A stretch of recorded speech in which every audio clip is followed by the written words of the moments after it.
Intelligence analysis always follows a dual track of analyzing what you can see and what you can't. The massive coverage on the recent Snowden revelations has basically all been theater, as most had already been revealed and was known about by every intel agency on the planet. Two old platitudes come to mind: crying crocodile tears and Shakespeare's "Methinks she doth protest too much." When you cut through all the smoke and mirrors, the essence is very simple. Snowden, like Assange, despite the huge amount of classified material with all the embarrassing things that involved so many countries, neither of them seem to know anything about the massive Israeli espionage that is carried out all over the world.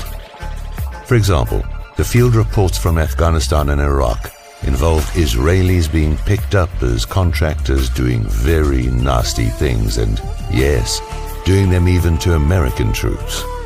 None of that stuff made its way into the leakers' shocking release pile. We have people who wrote some of these reports, and they were major headlines. My verdict: no leaker who had access to the motherlode of dirty intel laundry on numerous selected countries and who never releases any on Israel is for real. They are an operator. Why? Because busting open the Israeli espionage cover-up is the story of a lifetime. On one side, you have a loyal faction of modern intel professionals trying to monitor and block Israeli penetrations. And then there is the rogue bunch assisting the bad guys for all the rewards offered, not so much by the Israelis themselves, but their substantial political helpers. The battle has been going on for a long time, and there is a huge amount of material available, even in the declassified files. If you want to find out more, all you have to do is scratch the dirt. It is the espionage scandal of our time, and these phony leakers have contributed nothing. Veterans today burned Assange in the fall of 2011, with Ziggy Brzezinski helping through his big PBS interview where he spilled the beans about the Assange information being released, having been seeded. He gave our initial claims a lot more exposure. So that really leaves only one plausible explanation for missing the Israeli espionage angle. Remember, it would be impossible for a really connected leaker not to know about it. And if Assange and Snowden were really these altruistic goody-goodies who cry about the public's right to know how they are being abused by the government spying on them, then why would they give the Zionists a free pass for doing it to all of us? Press TV readers would know why, because these guys are an Israeli string. This is simply Intel 101. When everybody is getting embarrassed by leaks except for that one special group, there is no suspect number two. The Europeans are crying wolf as part of the charade. Also, they all have been doing similar communications intercept spying on their own people, and more than a few of them in conjunction with the US under sharing arrangements. The beginning of this came from the alleged 911 hijackers. They had spent time in various European states and moved around different legal jurisdictions as the most normal tactic of that era for avoiding close monitoring by counterintelligence services. Communications intel people did not want to get caught being responsible for missing another major attack, so it was open city on collecting everything they could by whatever means available. The NSA name for it was Total Awareness. This sometimes would include having other jurisdictions do things that were illegal for you to do in your own country. For example, years ago, Canada intercept sites could collect material on Americans, and we on them, and both could testify that they were not collecting communications domestically and be telling the truth technically, but they were never asked about whether there was a sharing arrangement with anyone. This is part of the theater of congressional hearings, what does not get asked.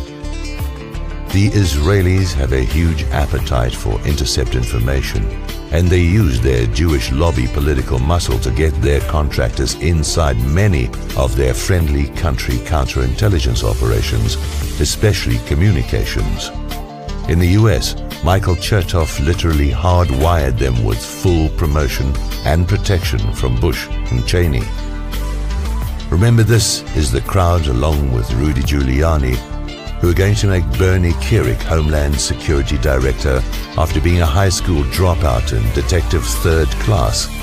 He was nothing more than a sock puppet for his handlers, who would have been running the show.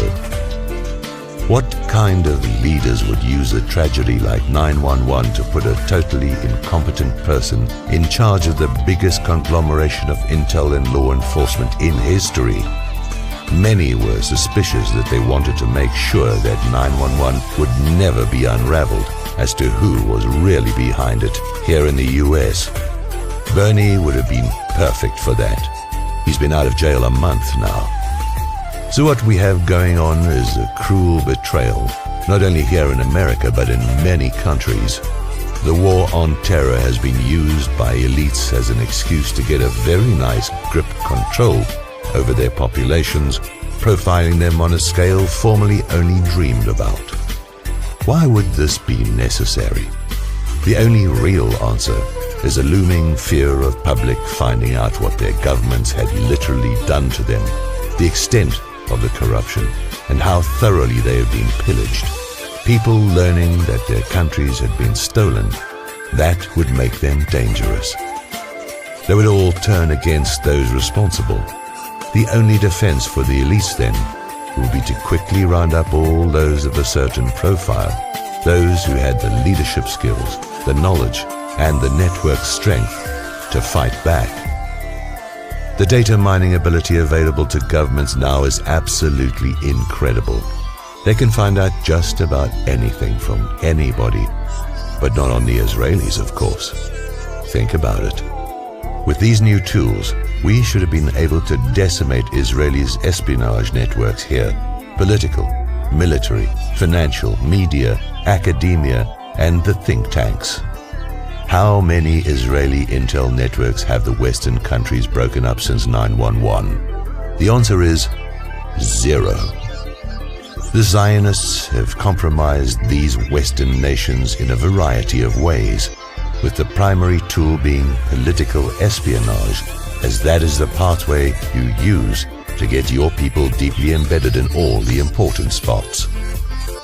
They spent 10, 20 years, even longer, grooming their people to have them ready when the time is right to slip them into sensitive positions. Even our Justice Department has been compromised, as loyal people have gone everywhere to initiate prosecutions, only to be told that it was just impossible for protected entities. Assange and now Snowden are just sideshows, burning up the public attention time clock that could have been much better spent going after the really dangerous threats. You cannot involve the Israelis in anything and have any security. The two are mutually exclusive. The professional intel people all know this, but get overruled by the civilian leadership where that fixes in. To call these countries democracies is an embarrassment to the word. These are conquered countries where people sold the story about the tooth fairy and who are now struggling to outgrow their childish beliefs as their make-believe world comes down around their ears. All of these countries, their elite classes, deem their own people to be their number one threat, and the Israeli lobby operators are stuck to the elites like glue, promising to protect them when the dark time comes, that they will be okay if they are with the right group. Dear people, we are not on their right group list. We are on the expendable, potential threat one. Even war on terror veterans found themselves on it, yet many are still refusing to let go of their teddy bears and face up to what has to be done. You can shoot me as the bad news messenger if you want, but that won't save you.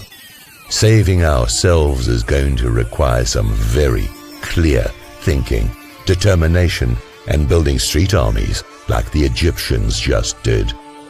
When we can put 50 million people onto the streets and bring the military over with us, it will be a new Independence Day, and the first order of business would be to clean up 911 and not let those responsible walk among us.